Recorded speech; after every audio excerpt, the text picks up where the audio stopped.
be occurring, okay? But we're still going to put in the reduction potential for that particular reaction, right? So don't be thrown by that. And so this is another important tidbit here.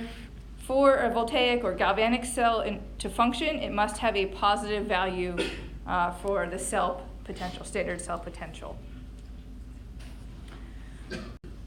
And then we looked at a couple of examples of calculating reduction potentials. If you look up the standard reduction potentials for the reaction of zinc solid forming zinc ion and losing 2 electrons, you would find the reduction potential to be negative 0.076 volts.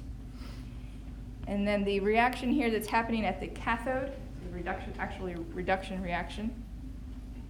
This is the standard hydrogen electrode reaction. And so we set this potential to be 0 volts. Okay.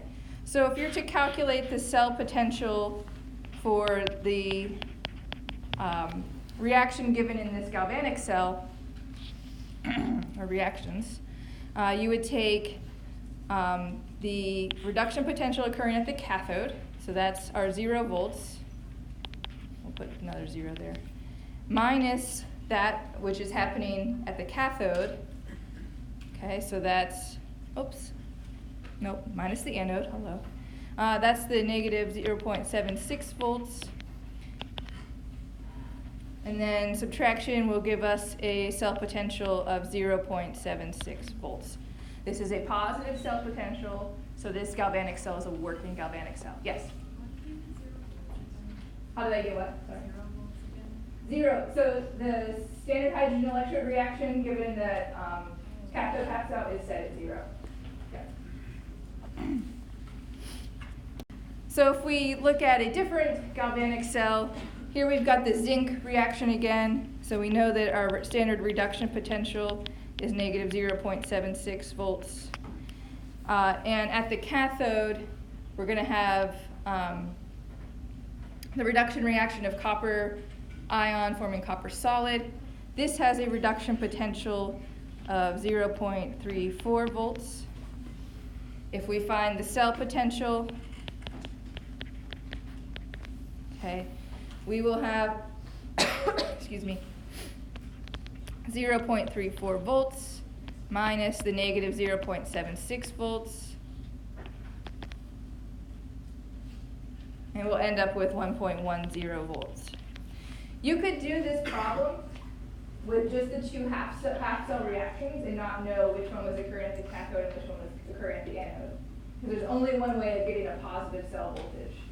So if you're told that this is a working galvanic cell, what's happening at the anode, what's happening at the cathode, you should be able to figure that out based on how you can arrange these values to get a positive number. So let's look at an example of that. We looked at this reaction last time. I'm sure I barely remember it, so chances are you don't either. We're going to look at the half reactions that are taking place in a galvanic cell, a voltaic cell, for this reaction. So here's the overall cell reaction. And what I want to do, so I want to look at figure out the half reactions. I mentioned last time that to determine the half reactions, you look at the components that aren't oxygen and hydrogen. You put them on either side of an arrow. This one is slightly more complicated, where we have the dichromate plus 14H plus. I'm going to leave a blank. There's going to be some electrons there. Forming 2 Cr3 plus 7 H2O. Okay.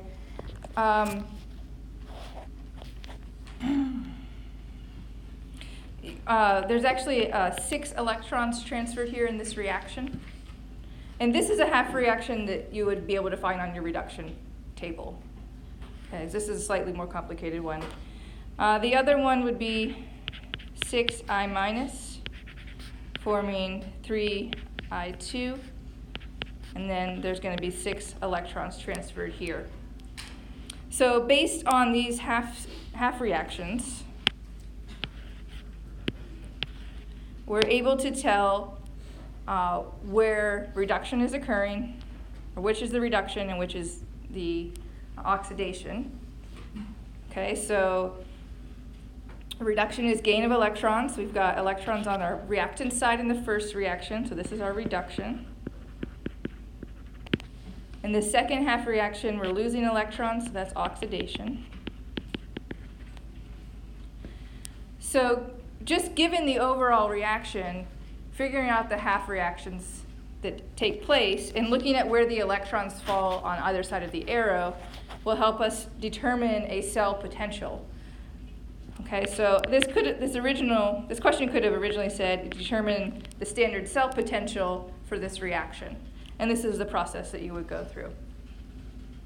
Then we would look at the standard reduction potentials in the table.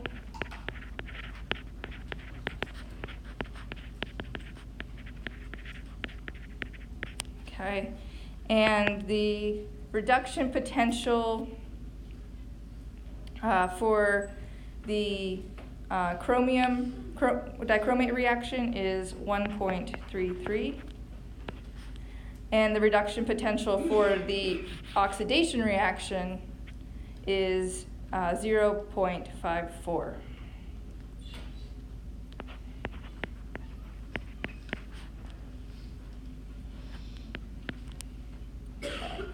And here we'll end up with 0.79 volts.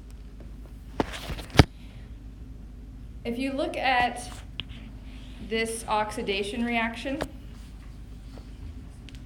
you can actually reduce this reaction. So if you divide everything by 3, you're going to have 2I minus yields I2 plus 2 electrons.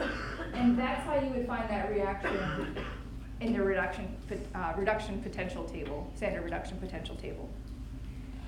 If you look up that standard reduction potential that we've used, it's still 0.54. Okay? So the reduction potential value is not dependent on stoichiometry. You can multiply the equation by any number, it doesn't change the reduction potential.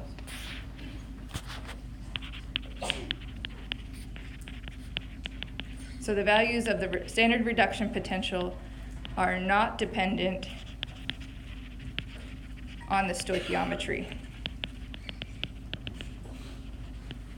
That's an important one to remember.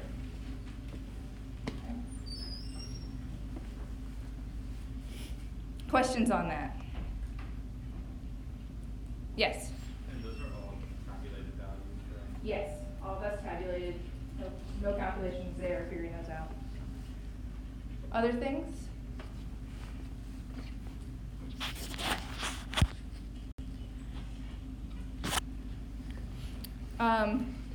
Excuse me. So when you look at your standard reduction potential table, you can pull out some trends.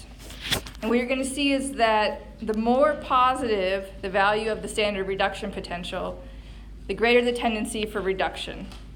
Okay? Another way of saying that is that the strongest oxidizing agents or oxidizers have the most positive reduction potentials. Okay? So the strongest, on the opposite side, the strongest reducers or reducing agents have the most negative reduction potentials. I didn't copy and put the reduction potential table in here because I just didn't think it would look that great. This doesn't look that great either, but this is a figure from your textbook. This sort of shows the general trends with oxidation and reduction. This doesn't include all of the reduction reactions in the standard reduction table, but it does include the trends. So at the bottom, you're going to have your most negative values for your standard reduction potential. At the top, the most positive values. And those at the top, on the reactant side of the reactions, are the strongest oxidizing agents. Those at the bottom on the reactant side are the weakest oxidizing agents. And then on the product side, your weakest reducing agents. So the weakest reducing agents are on the product side of a reaction with the strongest oxidizing agent. Sort of parallels Ka and Kb. Okay. And then our strongest reducing agents at the bottom on the right. So this also may look a little bit like the activity series. It's the reverse of that. It's flipped upside down, basically. And you can use it in a similar way. But do make sure you know the trends. Whoops. Trends. Okay, that will come up. Okay. I'm going to switch to another slide deck here.